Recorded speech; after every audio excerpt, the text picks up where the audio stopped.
क्या अल्पसंख्यक बीजेपी की पहली पसंद, इसलिए योगी हो जाएंगे कल्याण। सिस्टम योगी का तो कंट्रोल दिल्ली का क्यों, किसको चाहिए योगी की कुर्सी।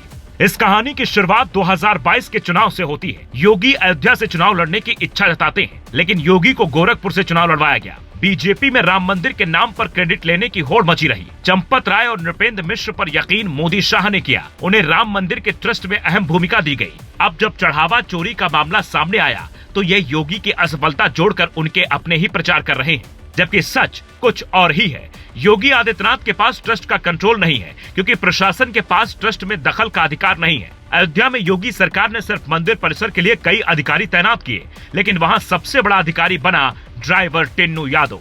800 पुलिसकर्मियों की तैनाती अयोध्या राम मंदिर में की गई, लेकिन कंट्रोल ट्रस्ट का था। वहां अधिकारी भी अदने से ड्राइवर टिन्नू यादव का आदेश मानने को मजबूर होते थे। ऐसा इसलिए क्योंकि टिन्नू पर चंपत राय का हाथ था। चंपत राय पर नृपेंद्र मिश्र का पूरा आशीर्वाद था। नृपेंद्र मिश्र मोदी सरकार में सबसे खास अधिकारी रहे। उन्हें राम मंदिर निर्माण की जिम्मेदारी दी गई।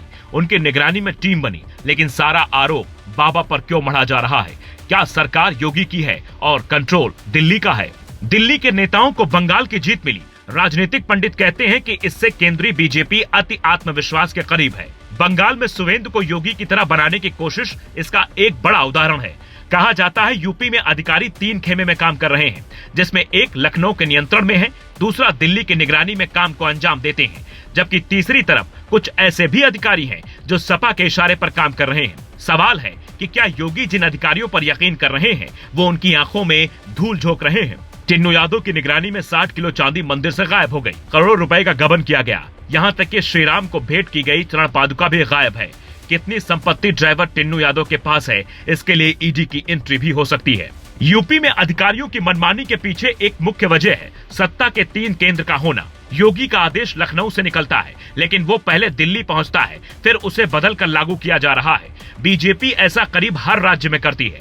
जैसे राजस्थान की भजनलाल सरकार को रिमोट कंट्रोल से चलाने का आरोप लगता है, लेकिन योगी यूपी में किसी रिमोट के कंट्रोल में नहीं है। उनका खुद का कद इतना बड़ा है कि कुछ लोग संभाल नहीं पा रहे हैं। चारों तरफ से योगी पर वार किए जा रहे हैं। कोई योगी की कुर्सी के पीछे खड़ा है, कोई योगी का निगेटिव पीआर करवा रहा है। ऐसी भी चर्चा है कि यूपी में एक जमात ऐसी है जो योगी के खिलाफ पत्रकारों को न सिर्फ फंड दे रही है, बल्कि कई ग्रुप मिलकर योगी के खिलाफ पत्रकारिता में हाथ बटा रहे हैं। तो सवाल है, ये किसके आदेश पर हो रहा है? नाम न छापने की शर्त पर एक बड़े अधिकारी दावा करते हैं कि योगी आदित्यनाथ की सरकार को जरूरत से ज्यादा परेशान किया जा रहा है। ईमानदार मुख्यमंत्री को काम करने से रोका जा रहा है। अयोध्या राम मंदिर में हुई चोरी धड़ल्ले से की गई। पैसा किसके किसके पास पहुंचा, ये जांच का विषय क्यों नहीं है? टिन्नू यादव के साथ मिलकर बाकी सेवादारों ने आखिर मंदिर से पैसा कैसे निकाला? वो पैसा कहां कहां बटा? इस एंगल पर मीडिया की पड़ताल क्यों नहीं है? क्योंकि कुछ महीने पहले शंकराचार्य अविमुक्तेश्वरानंद का दावा था कि योगी आदित्यनाथ की सरकार हिंदू विरोधी है। योगी के खुद हिंदू होने का प्रमाण मांगा गया। कुछ महीने बाद राम मंदिर की चोरी के बाद योगी की निष्ठा पर सवाल उठाया जा रहा है। पर सच बात यह है कि योगी के सनातन प्रेम पर किसी हिंदू को शक नहीं है। फिर कौन लोग हैं जो योगी को हिंदू विरोधी बताने के लिए कई तरह की साजिशें रच रहे हैं?